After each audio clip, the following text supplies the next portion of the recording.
Bom dia, turma, tudo bem? Então vamos lá começar mais uma aula de arte? Vamos só revisar um pouquinho o que nós vimos na aula passada.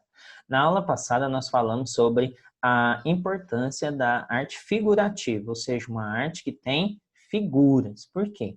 Porque a arte figurativa ela tenta representar algo da realidade, né? Dentro da arte figurativa nós vamos encontrar várias correntes artísticas, como realismo, romantismo, né? Que são correntes artísticas que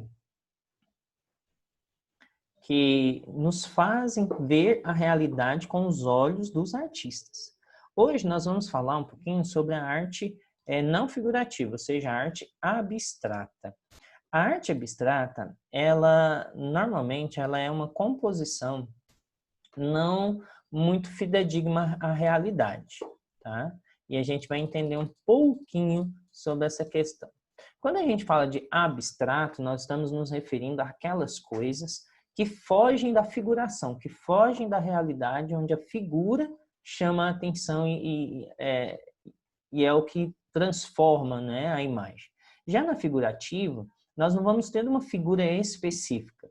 Às vezes, o autor pode até dar o nome de uma figura específica, mas na verdade não a temos. Então, no início do século XX, surgiram artistas que iniciaram uma investigação sobre a cor, a forma e a linha. E essa investigação, elas não estavam baseadas naquilo que é real. A geometria, que é as formas, as figuras geométricas, né, quadrado, círculo, triângulo, assim como algumas figuras que a gente chama de sólidos também geométricos, que são aquelas em três dimensões, as manchas e as áreas da cor e as inúmeras possibilidades de se fazer desenhos com linhas, cores e manchas e formas geométricas passaram a ser os principais objetos de estudo e os principais objetos a serem utilizados na própria arte. E um dos principais artistas, considerado até mesmo pioneiro desse tipo de arte, foi o Wassily Kandinsky, conhecido como só como Kandinsky. Kandinsky, para vocês terem uma ideia, ele criou a obra a primeira aquarela abstrata feita no ano de 1910, onde ele explorou linhas, pontos, manchas, cores, formas, e não encontrava o que ele desenhou na realidade. Na pintura Unidade Brilhante, encontramos formas geométricas, cores variadas, linhas retas. É essa aí, ó, Unidade Brilhante. Vocês podem perceber que a gente tem formas geométricas, mas se a gente parar para olhar a realidade, nós não vamos encontrar nada semelhante a isso. Quando a obra de arte ela foge dos preceitos reais, preceitos da realidade, nós a denominamos como arte abstrata, tá? E aí nós temos, claro, um pouquinho sobre o Kandinsky. Vamos conhecer o Kandinsky. Olha só o cara aí, ó. Eita, olha ele aí. Ah, não, é o Kandinsky não, o Pablo Picasso. Hey, confundi agora assim, geral. Por que o Pablo Picasso? O Pablo Picasso, ele também, através do desenho abstrato, configurações abstratas, se a gente puder dizer assim, ele ganhou muita fama no meio artístico. Ele era espanhol, Pablo Picasso, considerado o maior artista do século XX. Seu mérito estava na capacidade de inovar, olha aí, ó.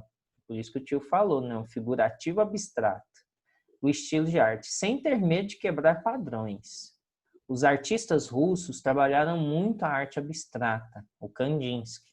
Picasso, por sua vez, caminhou entre a arte figurativa e a mistura de elementos abstratos, que o tio acabou de falar, criando algo totalmente novo para a época, um movimento artístico que ele chamou de cubismo. Olha só essa imagem da obra dele aí, chamado Retrato de Dora Maar. A gente não vê uma pessoa desse jeito, né? O interessante do cubismo do Pablo Picasso é que ele tenta mostrar os objetos, as pessoas, aquilo que ele quer pintar, como se estivessem abertos, né? Mostrando todos os ângulos daquela pessoa de uma vez. Por isso, a impressão dos olhos dessa pessoa aí está deformado, o nariz está deformado, mas a ideia que ele tinha de mostrar os ângulos que aquela pessoa tinha de uma vez só. Então, perceba como um artista utilizou elementos abstratos para criar essa obra figurativa. apesar de deformar e da proporção, desproporção, a gente ainda continua percebendo que é um retrato de uma mulher. Então, ele inovou por quê? Porque ele trouxe elementos diferentíssimos, tá? Aí na atividade nós temos aí o suprematismo dinâmico de Assili Kandinsky, e aí nós temos as ideias. O artista russo Kandinsky, Malevich, fez da geometria e da relação entre a forma e a cor sua pesquisa artística. Observe como as formas se sobrepõem na pintura e parecem flutuar no espaço. Não tem nada lá atrás, né? É como se elas estivessem flutuando. Inspire-se nas cores de Malevich, Kazimar Malevich, e crie uma composição abstrata usando recortes de papel colorido. Então, você vai recortar aí os papéis nas formas geométricas e depois vai colar ele nesse espaço aí, ó, e vai formar, então, a sua arte abstrata, ok? Essa arte em casa é só explicando mesmo. Nós fizemos, na semana passada, o trabalho sobre reciclagem, né? Então, aquela atividade seria mais ou menos isso aí, materiais reciclagem, fazer uma atividade semelhante, mas nós já fizemos, então não se preocupe com essa atividade em casa. Eu quero que vocês façam apenas essa composição abstrata usando recortes de papéis aqui da página 53, ok? Então, vamos lá, mãos à obra, pessoal. Mãos à obra.